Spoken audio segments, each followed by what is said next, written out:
Hello and welcome to the End of Seeking podcast. We are at episode 32. Announcements. Do you have any announcements? Don't have any announcements. After skipping 1 week of satsang last week, I'll be back doing Saturday satsang at 5 p.m. 5 p.m. UK time. And they can find out about that. Yes, on my website, martynweber.com/events. I'll spell Martyn Weber, martynwebber.com/events, 5 p.m. Saturday. And that's most Saturdays. Yeah, ongoing. Yeah. And I have got, tomorrow is the last day of the early bird special for my in-person Glastonbury one-day retreat, which the retreat is on Saturday, May 18th, in Glastonbury, UK, and the early bird special ends tomorrow, April 18th. So if anyone wants to come there and take advantage of that early bird special, to do that. By tomorrow. Yeah, by tomorrow. And in terms of events, next week is the launch of my book. And in honor of that, I will be doing a celebration on Zoom. Nice. At 5 p.m. on the 24th, Wednesday the 24th of April. And it'll be a fairly short celebration, maybe half an hour, 40 minutes, something like that. I'll read a few of my favourite poems and just how the book came to be and any questions and answers. And anyone who shows up will have an opportunity I'm going to be giving away one free signed copy. Raffle. Yes. Nice. Great. Apart from that, my usual Wednesdays, I do a 30-minute transmission on Zoom at 7 p.m. UK time. And on Sundays, I do satsang at 4 p.m. and an hour-long transmission at 5 p.m. And all those details can be found on my website, beyondimogen.com. Great. Okay, great. So this week we were going to want to look at a subject we've been exploring and talking about for a long time. But yeah, it's super important, and that is fear and its relationship to intuitive knowingness. Yeah. And how we want to kind of tease apart some of the issues around this stuff. Yeah, fear as a signal. Yeah. And whether that is where you should be getting your yeses and your nos from. Yeah. And it's one that comes up a lot with, like you said, we've been having lots of conversations about that, but also in the work that both of us do with people, it's something that comes up a lot, I think. Yeah. So let's start off, let's think about, for me, what's become really important as the years have gone on is recognizing where our internal sense of guidance, our own authority about what is right, yes, what is not right, no. What are those yeses and nos? How do we know whether anything that, in this world we're being all these apparent choices are being and options and this or that, this situation, that this person, that. How do we know within ourselves whether something is for us, is specifically in each case, whether that's a yes or whether that's a no? Where do we find that? Yeah. How do we decide? Yeah, how do decisions come about? And I think we're quite poorly, I would say, trained to think that decisions come from reason, come from the mind, come from, working through a list of all the pros and the cons, these kind of things. Right. But to me, that is a very poor thing to rely on in terms of decision making. I think that stuff is secondary, actually, compared to the very innocent, intuitive sense and felt sense of a move towards a yes or a move towards a no. Yeah. I think it's really what helped me a lot to identify how that feels, because what we're talking here is it's intuitive, it's embodied. Somehow there's a pre-conceptual or pre-rational sense that we have to learn to identify and to trust. Yeah. And I think we all have it, but I think what you just said there was really key. We don't trust it. Well, yeah, I think it's good. I was going to say what really helped me with this was something quite specific, and it was human design. I don't know if anyone listening is familiar with it. It's worth a little rabbit hole if you feel like it. But one of the key tools of human design was this identification of what specifically each of us has access to intuitive knowingness, the yeses and the nos, but it might show up differently in different people, right? Depending on your there design. are different, like in human design, there are several types, and there are several what they call authorities, which is to say where this shows up in us. And it helped me to locate it in my decision making, my own intuitive sense, my intuitive knowingness, where like if something's for me, it's a yes, intuitively yes. That if you're not familiar with your intuitive sense, then how would you know where to look for it necessarily in amongst all the internal and external signals that we're experiencing all the time? Yeah. So human design helped me personally to locate where and how that intuitive sense was going to show up. Yeah. And it really did help.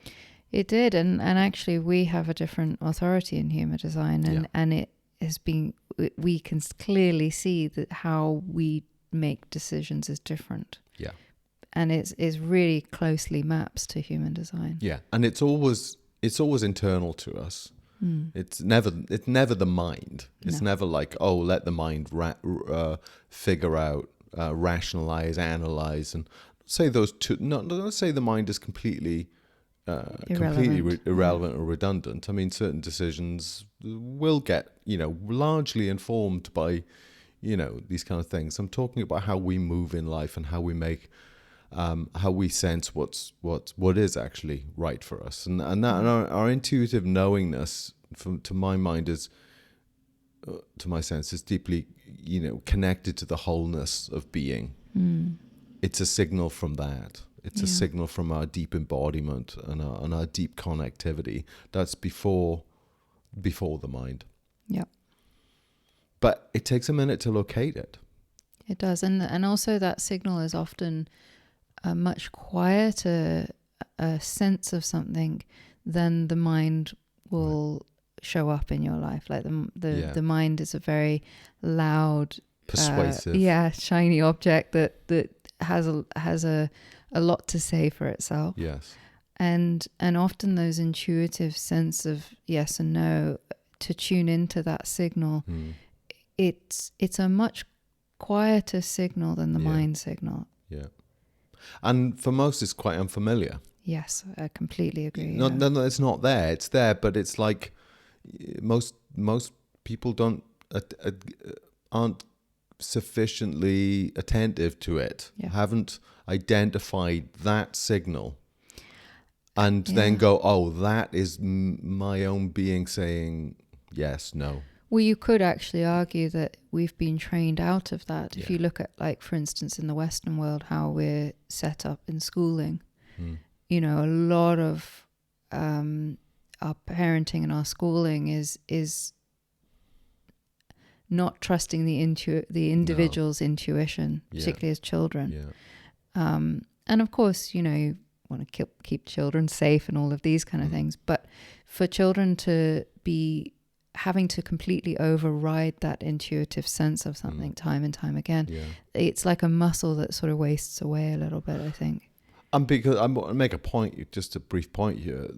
This felt sense. This is deeper than emotions. This isn't like, feel your feels and go on your whims and just live like that. We're talking about the deeper sense of being and how that informs us with a very clear, if we discern it and tune into it and recognize it and trust it, it gets louder and louder, actually. Yes, it does. Possibly because it is getting louder and louder, but also because we know how to identify that it, signal there, that's it, that's that yes, I feel that yes, and then knowing when I feel that no, that's a no, you know, and it's pre-rational.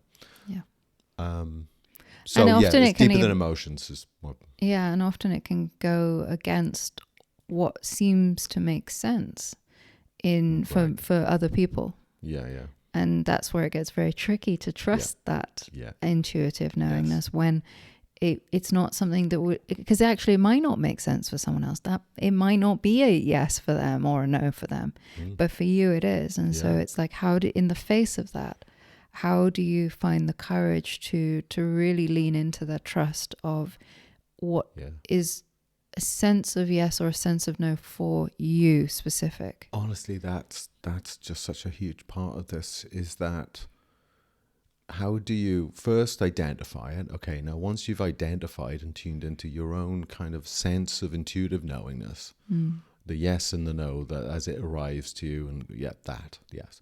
And then navigate in a world of others who have all sorts of different ideas about how you or I should be, what we say yes or no to, how we operate in the world. And then the challenge, because I found the challenge to be something quite particular, and that is to say someone will ask you something, hey, would you come and do this? And you go, you feel it, no, it's not for me, this isn't, no, thank you. And they go, well, why? Yeah, the reasons. They want the reasons. They want the reasons. And if you go and then enter into that domain of reasoning just to pacify someone's, whatever, you'll muddy your own waters. Yeah. You'll be like, oh, well, because this. You know it's not that. It's no because it's a felt no. This isn't for me. Yeah. But we're so conditioned to give excuses, reasons, justifications for everything that it feels not enough to say, my sense is this is no for me. It's simple as that. It seems irrational. Well, it's in fact pre-rational. Let's put it that way. I had a profound aha moment in my life when I heard the saying, no is a complete sentence. It was like one of those light bulb moments that is undeniable, where you just let that sink in, and no is a complete sentence. And it's like, wow, okay. Yeah. I can completely stand by that no and not have to rationalize it and give it a reason and say why and all the rest of it. It's enough to feel that no, or equally that yes. Yes, exactly. I was sort of, I grew up in a culture, so many of my friends, we were all exposed each other to what you would call peer pressure. And that's a certain species of coercion. Well-meaning, come on, do this, whatever. And how often you go, all right then, you go in against, you kind of, perhaps what you might what you're being told from your own deep sense, what's right or wrong for you. So hard to go your own way. So it's taken me, and a long time to sort of identify and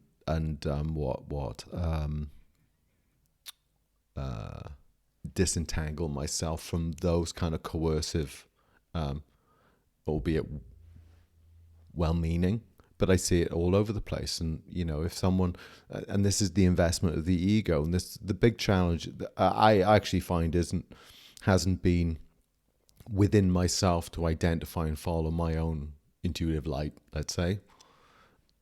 The problem has been when I'm bumping into others who might have other plans for me, and how I see how coercive people are, how the ego wants what it wants, and but no, I'm trying to talk you into something through whatever means, whether it's a subtle coercion, whether it's, rationalizations, whatever.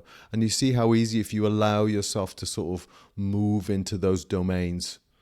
Yeah. Well, if you're on shaky ground yourself in terms of trusting your own sense of yes and no. So if that is not fully developed, or at least partially developed, you're much easier to become swayed by that sort of peer pressure, or those around you trying to coerce you into a decision that works for them, but maybe not for you.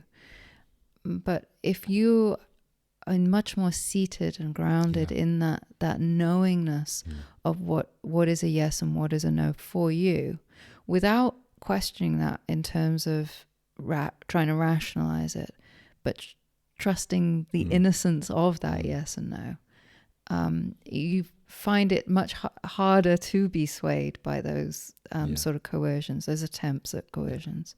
And this is the deep meaning of standing in your own authority and standing in your own light. That it requires you to not to stand and go your way as you have intuited it, and not to be swayed, not to be unduly swayed. Yeah, I mean, it's okay to be. I'm open to. Totally, deepening a discussion and exploring options and all that kind of stuff. But even with all that, ultimately, it comes back down to this. Yeah. The bottom line is this pre-rational intuition, this sense of yes or no, or this or that. And also when you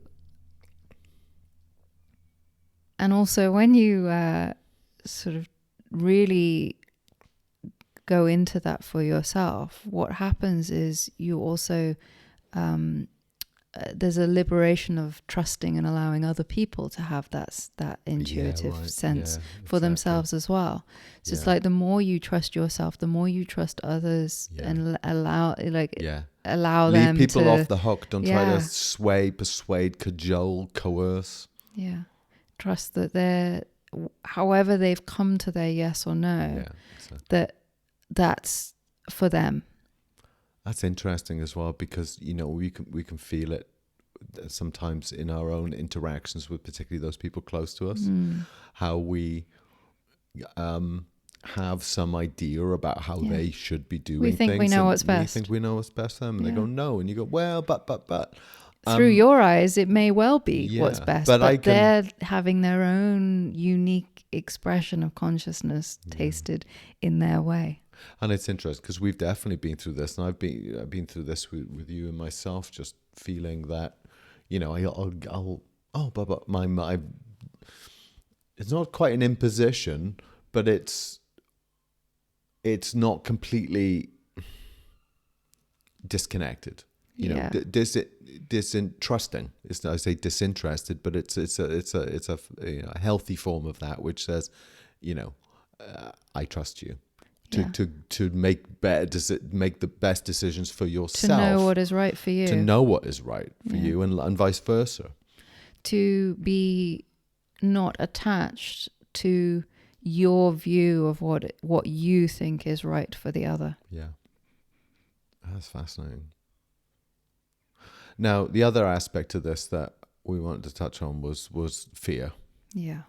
Because fear just really plays into this, and what that keeps coming up for me a lot recently is this idea that fear is not a meaningful signal Yeah. in terms of guidance.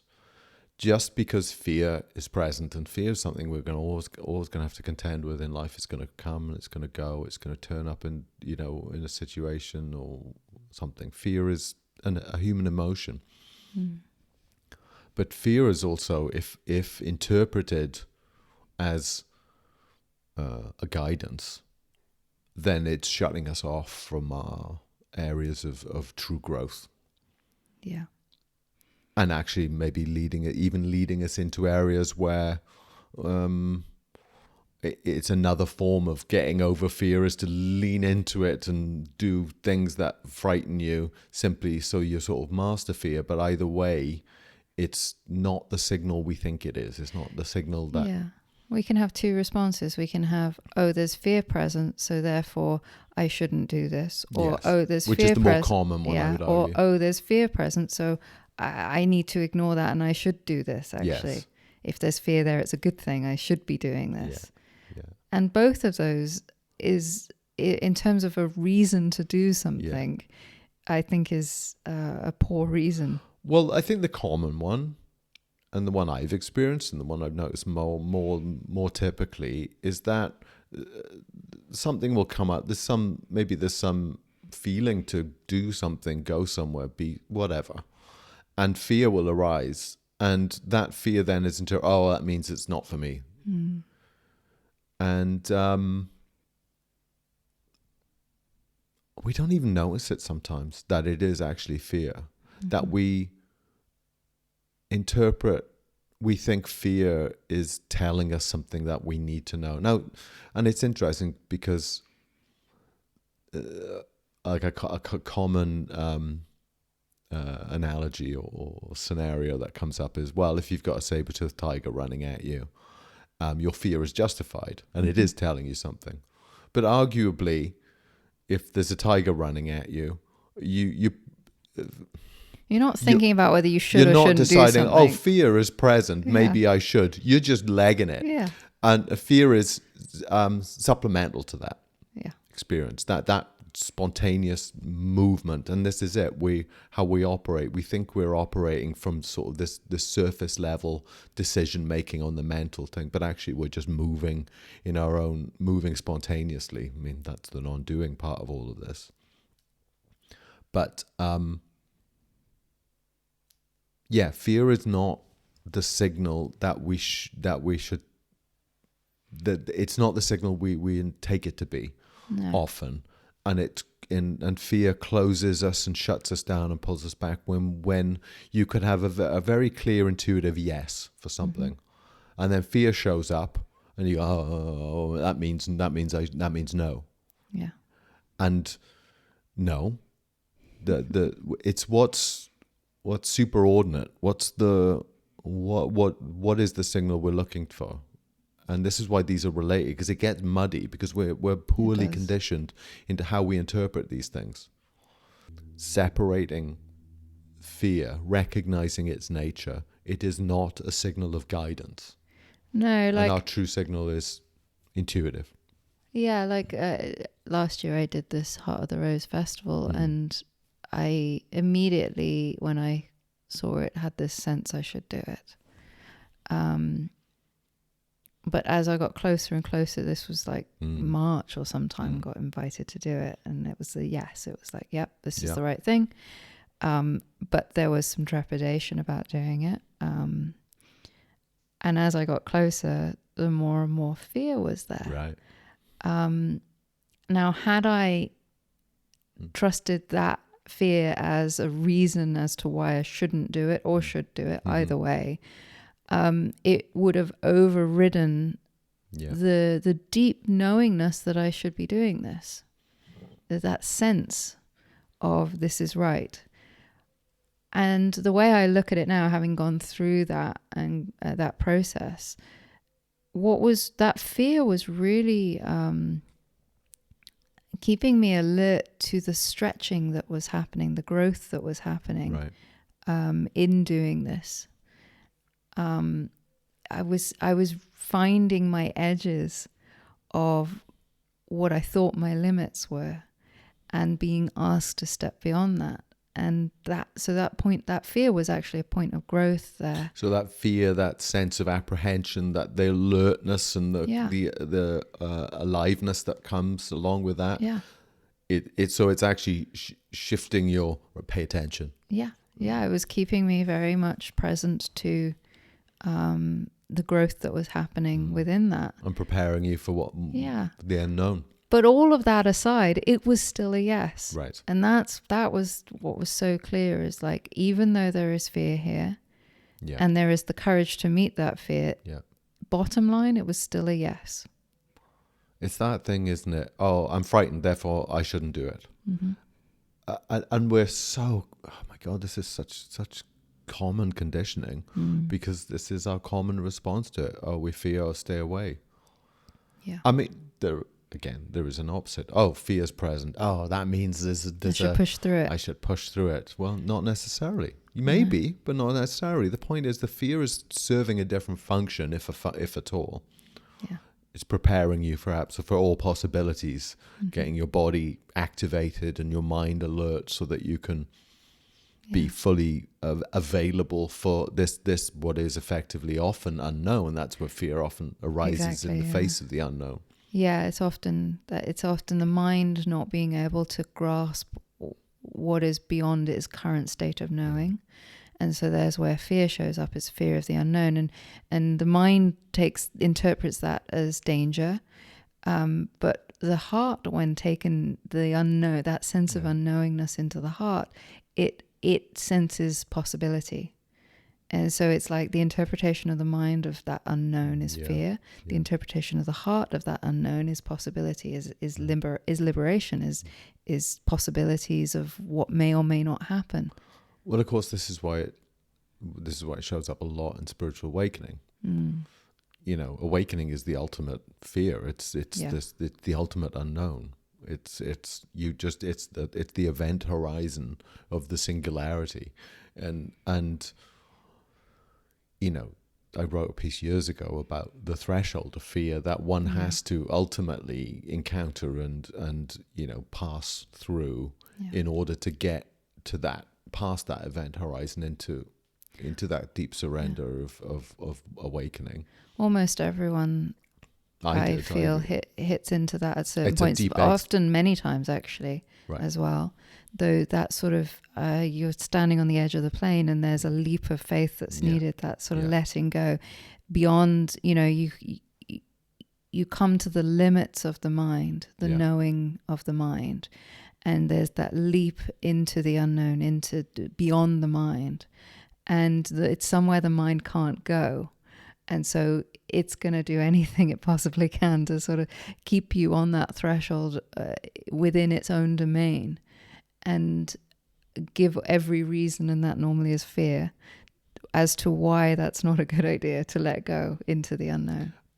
That's exactly it. And of course, again, it's because you don't proceed. Well, for two reasons. One, because fear is uncomfortable. It's not a pleasant experience. So one might want to just avoid that experience. Oh, fear's present. I don't like that feeling. Yeah.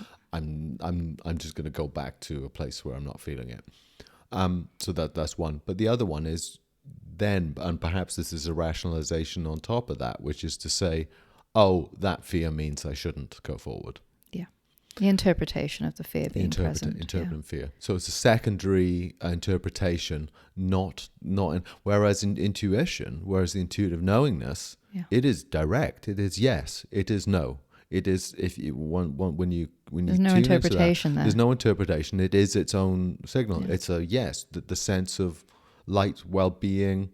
When you hone in and tune in and learn to recognize and follow your own, it becomes such a second nature to simply, that level of knowingness becomes much more lively, much more present, much more. What's the word? Unmistakable. Yeah. This is why, like, for me, I say this quite a lot in my satsangs and my sessions as well, the importance of being able to meet fear for me is really on the spiritual path is probably one of the most important things we can do for ourselves is learn how to meet fear. Because without that, you're constantly going to be avoiding that. And if you're avoiding that, you're missing the deeper signals of life, the deeper intuitive knowingness of life, the movements, the flow of life. Yeah. You're missing that if you have the inability to sit with and be with fear in that, and that presence of fear in your life. Yeah, because the moment fear shows up, that's it. That you're flowing down a path of yes, this is it. This is my direction. This is my flow. Fear shows up. I can't go there.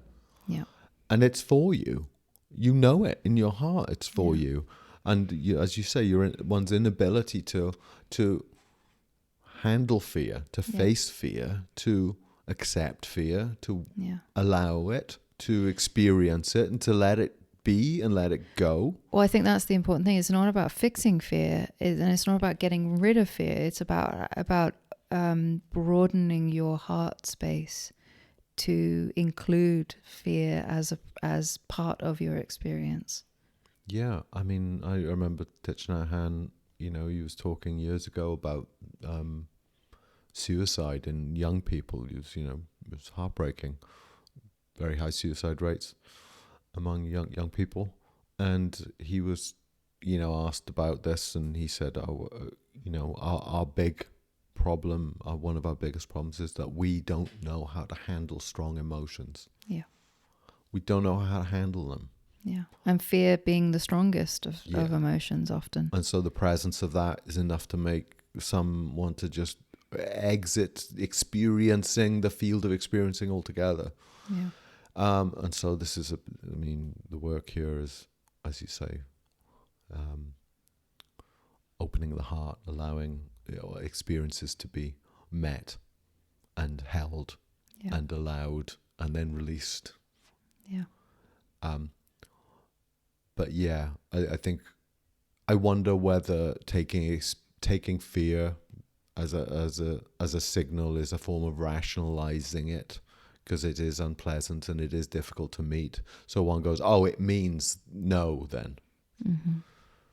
But I think it sometimes it might be that your knowingness, your intuition might be no, and fear might be present, but it's secondary to it. It could equally be the opposite, that yes is there and fear is present too. So it's not a reliable signal. It is not in terms of a yes or a no. It's not a reliable signal.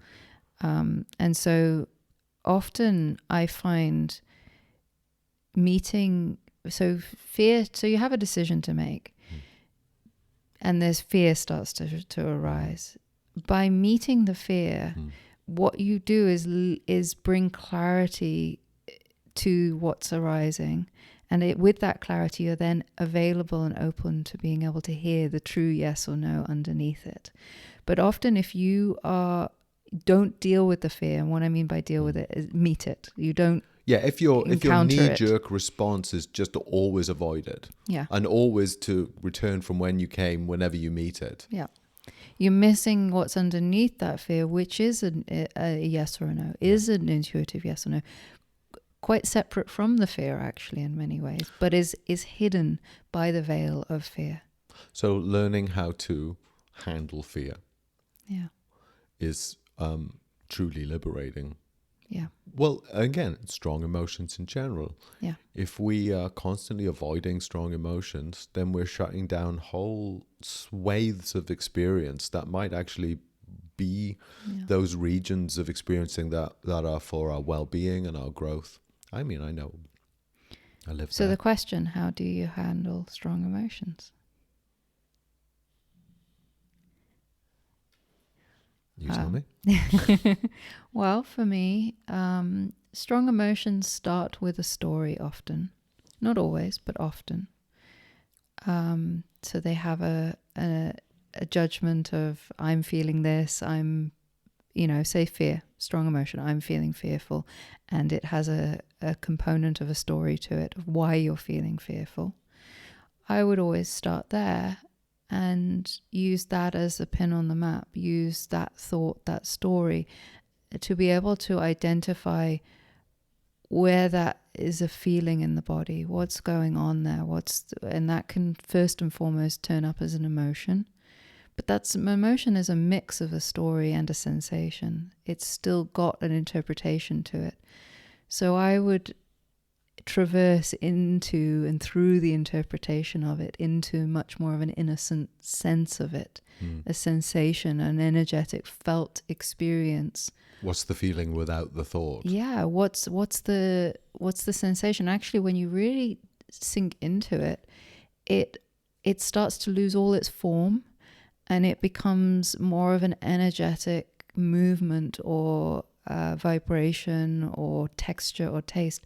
That's where I start to look at. When there's a strong emotion there, you start out in the conceptual realm, but you quite quickly, if you sink into it, you traverse into a more aconceptual realm, whereby it's non-interpretive now. It's just being with the sensations and the energetic arisings as they present themselves to you. So to me, this is broadly how I would see how to be with strong emotions. Is yes, you may have to start out in the thinking mind of it, but to see that as a starting point, not an end point. Because if you get caught into the story of it, you see it starts to burgeon into this big thing that somehow now you've got this big relationship to this big story. And it actually is I would say, a distraction from the actual sense of what you're feeling. Coming into the feeling itself, Exactly. not the stories being told about that feeling. Yeah, which are a distraction from actually being with what is arising. Right. So that's how I would broadly meet strong emotions or support other people to meet their strong emotions, is to traverse into it and out of the conceptual into the non-conceptual and into the felt energetic sense of that emotion. Yeah, I might add to that something like reducing and eliminating the need to manage those feelings, to come into a place of allowing, of experiencing without interference. Yeah. Allowing those feelings to be present, to be felt, to be known. Yeah. And that often without pushing them away, without suppressing them, without encouraging them, just simply allowing, becoming the space, the context, just letting them express. And there's I would say, and I know you would agree, there's a welcoming that is helpful to find. Yeah, I would use the word curiosity as well there. Right. An openness and a curiosity. You haven't pinned it down to a certainty. Like, for instance, you take fear. That's already a conclusion of what you are experiencing. Yeah, and, right. And it's often that's the problem, is we've made these premature conclusions. And that's a way of exiting ourselves away from the experience itself. Right. Fear, this is fear, and fear means this. Fear is bad. I shouldn't be feeling fear. And so it's like to come at fear in the eyes of curiosity, in the eyes of welcoming, of openness, of like, okay, fear, let's just set aside that description right now, that conclusion. And what is the texture of that fear? I love asking that question of people, because it's like, it's not about the question and it's not about the answer. It's about the question is allowing you to be curious and to sink further into what is the experience there. So what's the texture of fear? What's the taste of fear? Does it have a color?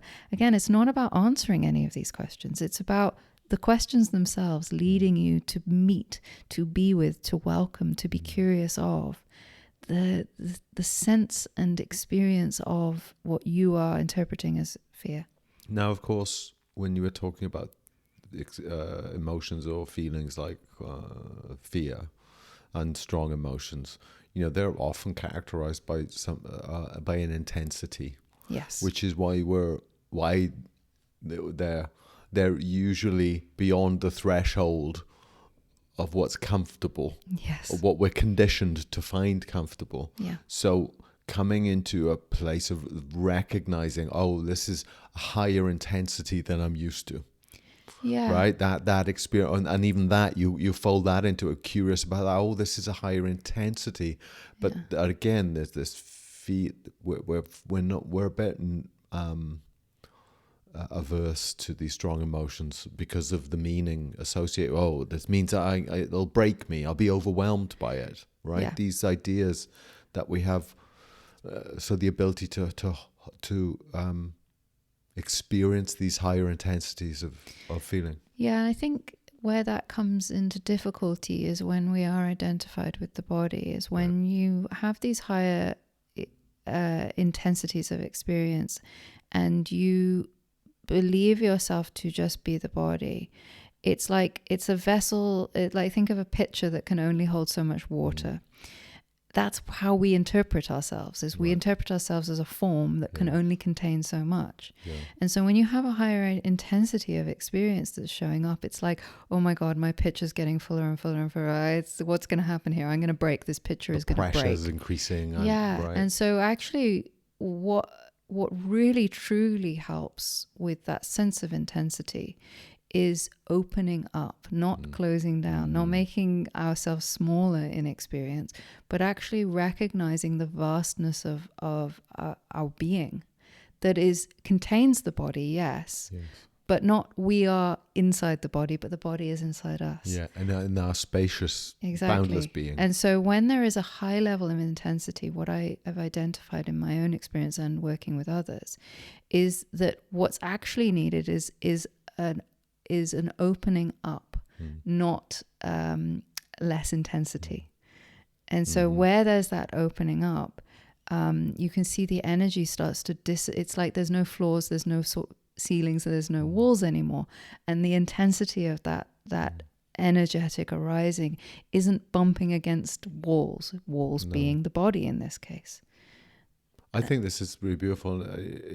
It's when one is experiencing these high intensity, or this experiencing is present.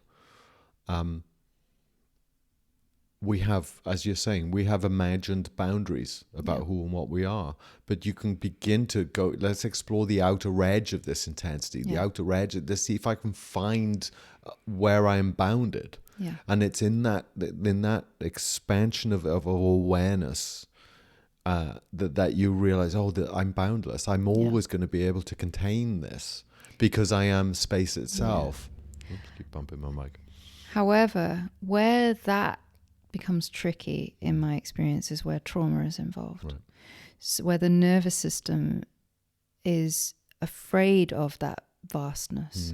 So what I've discovered over the years is that this is where grounding becomes so important. It's like as you expand, or people call ascend, that sort of expansion, transcendence view. It's like there needs to be this grounding, this sense of heldness. And that is actually a very physical thing as well, is the feeling of safety, the feeling of my sense of existence itself is deeply held. It's if that vastness of expansion is ungrounded, for the body, for the nervous system, that can be quite a scary thing in itself. So it's like actually to support the ability to hold that intensity, you also have to have a good practice of grounding, I feel. What does that look like? Well, there's many different ways and approaches to grounding. I have one that I use specifically. I tend to do it in conjunction with transmissions, and just in my own practice, I use the technique of tuning into. There's a deep grounding energy that you can tune into, and it seems to start in the body, but it actually goes all the way through into the earth. And the specific technique I use is I breathe in And as I breathe out, I notice there's a softening, a deepening, a pull, an energetic. It's a very solid energy to it, very sort of held energy to it. And so I keep breathing in, and as I breathe out, it softens. It sort of descends through the body. And even as I reach the feet with this breathing, with this softening, with this deepening, it goes all the way down into the earth. And what I've noticed is there comes a point where there's sort of like you feel that you and the earth are not separate, and there's this sense of deep holding. And what then starts to happen is you notice as you start to breathe in now, that energy starts to rise up as well. So it's like you're breathing out, and there's a deep sort of softening into the earth. And you breathe in, and there's a deep rising from the earth through the body. So this is a technique I use all the time to sort of really ground myself into that earthy, held sense of existence. Interesting. But I found it helps in support of expansion. Right, but it's I see what you mean. It's the two movements. There's the expansion, but also the kind of the return to the deep felt sense of being, rootedness in manifestation, in existence. Yes, the sense of existence. So the conjunction of those two things to me is where intensity of emotions is really the ability to meet the intensity of emotions is found. Because of course there is great liberation in that capacity developing and coming into that capacity where, and ultimately that recognition that these things are all held, all allowed, all, it's not just fix it this week, lose it next week, fix it the week after, lose it. It's like it becomes you uproot the whole thing by discovering this is awakening, this is abidance, this is by discovering the very ground of your being and integrated in an integrated way. Then to be embodied then in that. Those strong emotions can be present. And have their moment in the light, and then disperse. It becomes part of the topology of what it is to be a lived being. We just see that these movements, these flow sort of aspects of life, very much are. No, don't take away from the experience or add to the experience in its fundamentals, but is just the changeable aspect of experience then. So I wonder whether it is this, so much of it is a strong emotion becomes present. It's beyond a conditioned acceptable threshold. And therefore we need to avoid, shut it down, do whatever to manage it. But learning just to handle, integrate, allow, welcome, whatever range of intensity will come and go. Then we're it's like an ocean. It's big waves, small waves, everything in between. And they don't take away from the ocean. No, and we don't have to. It doesn't have to limit its expression. No.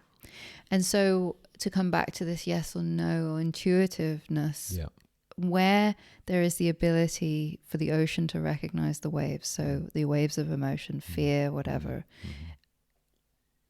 then we can see the truer signal of that intuitive knowingness. Well, I would even put it slightly differently, which is to say that it's usually the intuitive essence. If you're paying attention, it comes first. Fear often comes second. Yes. You just got to realize, that's piggybacking on this. Yeah, sometimes it can be so immediate that you don't see the separation of one and the other there, but because often the yes, let's say a yes to something. I'm going to talk about you doing, your festival last year when we did the Heart of the Rose. the yes is there, but what that represented and what that actually meant was expansion for you. Yeah. Right? It opened you up to a new range of experiences and possibilities and whatnot. And so the yes elicited that fear. Yeah. That fear of the unknown, the fear of expansion, and it makes me wonder whether growth will more or less typically come with some fear. I think so, because you're Because hitting into your edges, your it- edges growth- of the known and the unknown. Exactly. By definition, growth is beyond the limits of what's already known. Yeah. But equally, you don't want to then too heavily rely on that interpretation and say, oh, if fear is present, that means I must do it. No, it doesn't mean that. Because it doesn't mean that either. No. It's to find the middle way with all of this, I feel. Is to not to in terms of fear, is to not see it as a yes or a no. No, it's neither. But to see it as just fear. It's fear. There is fear present. There is fear. And then to meet that fear takes courage. Yeah. Often takes an expansion and a grounding. It's like, and that's where that comes in for me, is to meet that fear. We have to meet it with everything. Well, I guess in order for us to grow and in alignment with our intuitive knowingness, as a matter of course, we need to learn to handle fear. Yeah, I think. And because every time fear shows up, if we go, oh, I can't, I mustn't, it means I shouldn't, yeah, then we're avoiding the very things that give our life meaning and joy. yeah. We have to learn to handle it bit by bit. But at the same time, we have to learn to identify that true sense of our own inner authority. Yeah. I had someone ask me the other day, does fear go away? And my sense of that is, and I don't know if I've used this analogy on the podcast, it's an analogy I use a lot and I love. It's the analogy of, you have a little tiny 3x3 square of cloth with a spot of dirt on it. And it seems devastating. It's taking over all the view of the whole cloth, and it's like, oh God, this is the worst thing in the world. And it's not. So then you take a king size sheet, same size spot.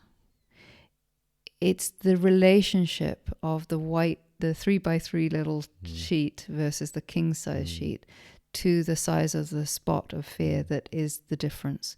It's not that the spot goes away. It's not that the fear goes away. It's that there is sufficient vastness of being that sees just that tiny spot as just that, a tiny spot in experience, a tiny momentary arising. It's not devastating. It doesn't take over the whole viewfinder. It's just part of experience. And so that's how if someone was to say, does fear go away? Has my fear gone away? For the most part, is a lot less noticeable than it maybe once was. Has it gone away? I don't know. It comes and it arises and falls pretty naturally and without much fanfare. But again, it's like, what does fear mean then? So if fear, it comes with this sort of almost a given that it's a bad thing, and or rather it should be interpreted as a problem or an issue, rather than this is my body, mind responding to what's coming, and in doing so, it's preparing me and awakening, my alertness. Yeah. And my, it's mustering my reserves and my functioning so that I can best meet. Why is that? Yeah. So our internal fear bad? Well, no, fears and activation and readiness. So following without being able to rationalize it without having the justification that we require that the mind approve of it. It's tricky. I mean, we talked about how it is with other people, following your intuition, going, yeah, that's not for me. And they go, but. You know, they want other people, but we internalize that ourselves. Our mind goes, well, I'm feeling it, but should I really? Or if I think about it, then, you know, or maybe I should, maybe I shouldn't. And before you know it, the water's just mud. Yeah. Yeah. So it's a difficult tool, it's a difficult thing to learn how to... Discerning. You have to discern it.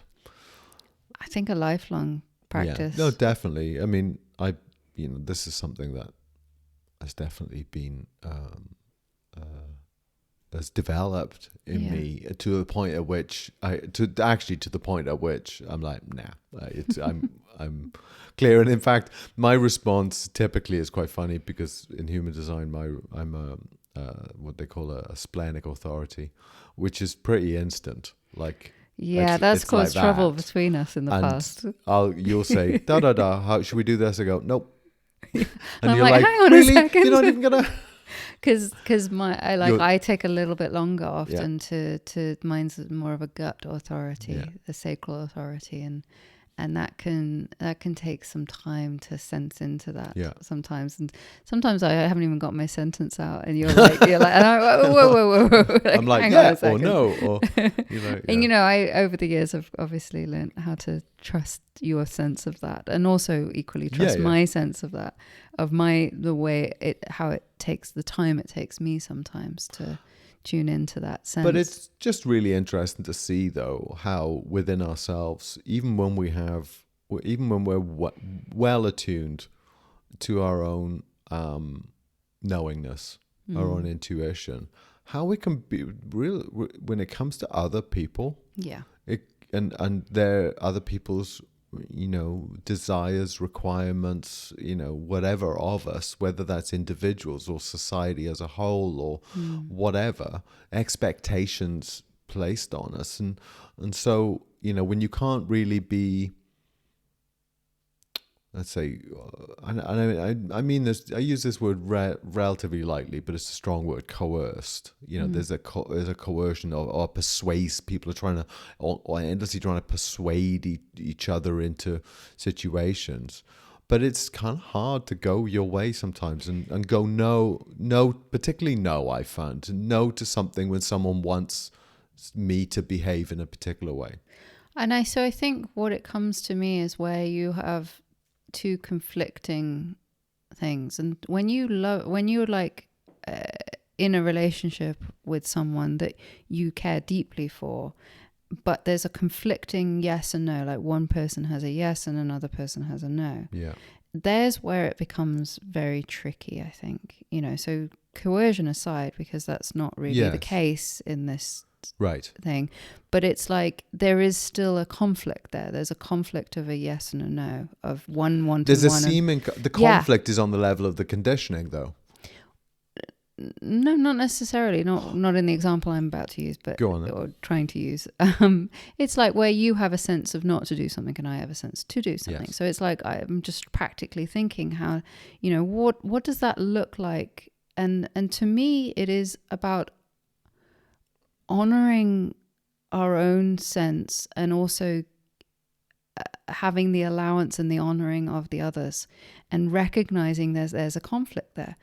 That, as in, maybe it's not right for you, and maybe it is right for me. And the reason I say the conditioning is that it's, for example, you want to do something, go somewhere, do something, and I want to do that. Great. Oh, I don't want to.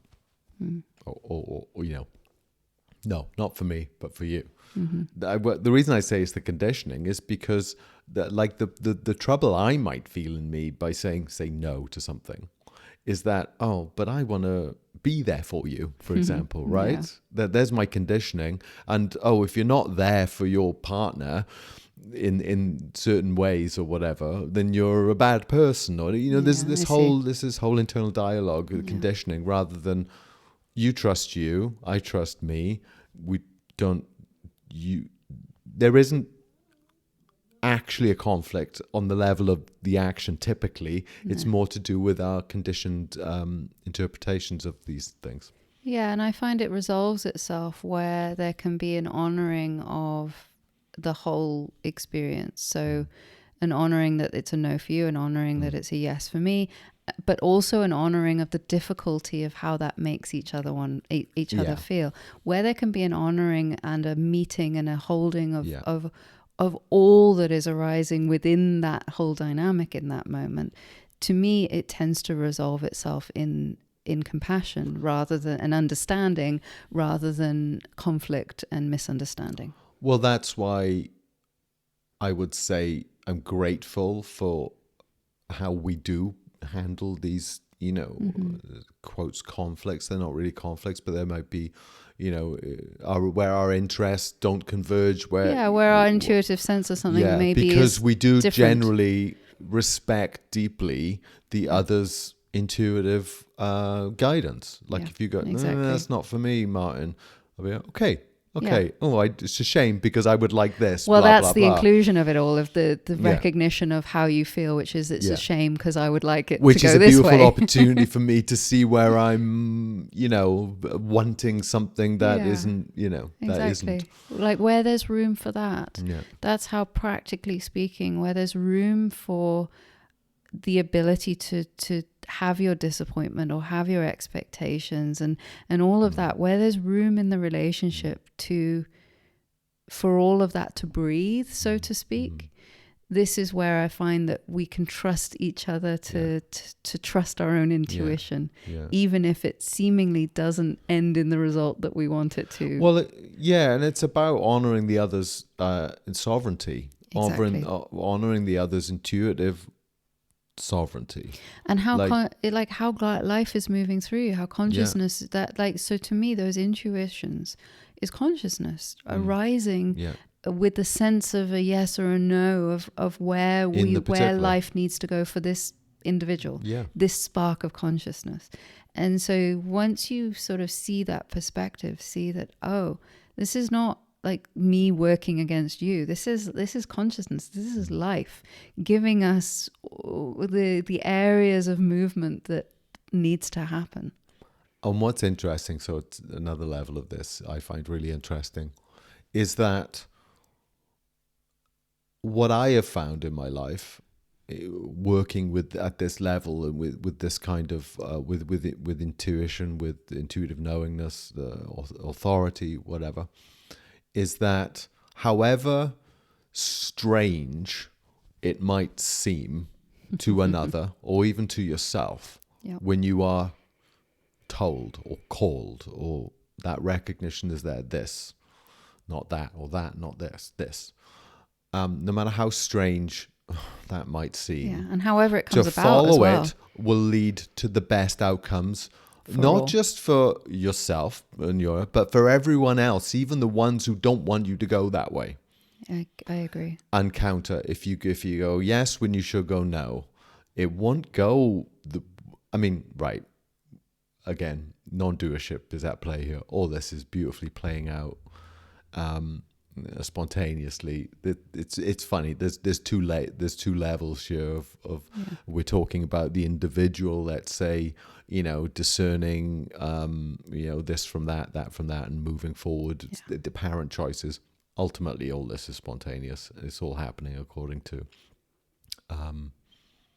the spontaneous movement of the wholeness of consciousness. But that shows up like decisions, the individual but it shows making up in decisions. But it's just interesting to see that even when, like, you go, hey, I feel that this is the right thing. This, I know my intuition tells me this is correct. This, and someone else is going, no, you mustn't, blah blah blah. If whoever's in alignment is gonna serve their own correctness and also everyone else involved. Yeah. It's because that intuition is about the wholeness. It's not just when we're acting according to our intuitive light, we're in tune with the wholeness and everyone's included in that. The intelligence of The life. the well-being of reality itself is being served through that, even if Yeah, because even if it's not always clear to everyone involved. Because it's not an egoic sense of yes and no. It's an intuitive given by life. Yeah. A burgeoning and upswelling of the intelligence of life moving in a certain direction. Yeah. That is actually completely non-personal in its way, in that it's not my doing. It's just the happening of life that is upswelling this sense of yes or no. And you're jumping on board with that. Yeah. Yeah, and so it's a surrender. It's in many ways it's a surrender to your own conscience, your own intuitive knowingness, your own authority, the natural however flow you of want to life. say it, your own innate sovereignty. And it's not on the level of, and that's why this intuitive, we're touching so strongly onto this. This is not about egoic wants and needs and whatnot. Now, it does take discerning, who's perfect, but that's the deep knowledge, that's the deep knowingness, that's what actually guides us anyway. So align with that, attune to that, learn to follow that, and that itself is an act of faith, because you can't rationalize it. And not to say that it's irrational, it's pre-rational, it's trans-rational. Yeah. It can have rationalizations Yeah. over the top of it, overlaid, but it's fundamentally is prior to all rationalization, all conceptual sense of why, what, where, how, it's all the rest of it. Inner guidance. Yeah. Yeah. Okay. Let's leave it there for this week. Thanks everyone for listening. Don't forget to like, subscribe, and share. Bye for now. Bye for now.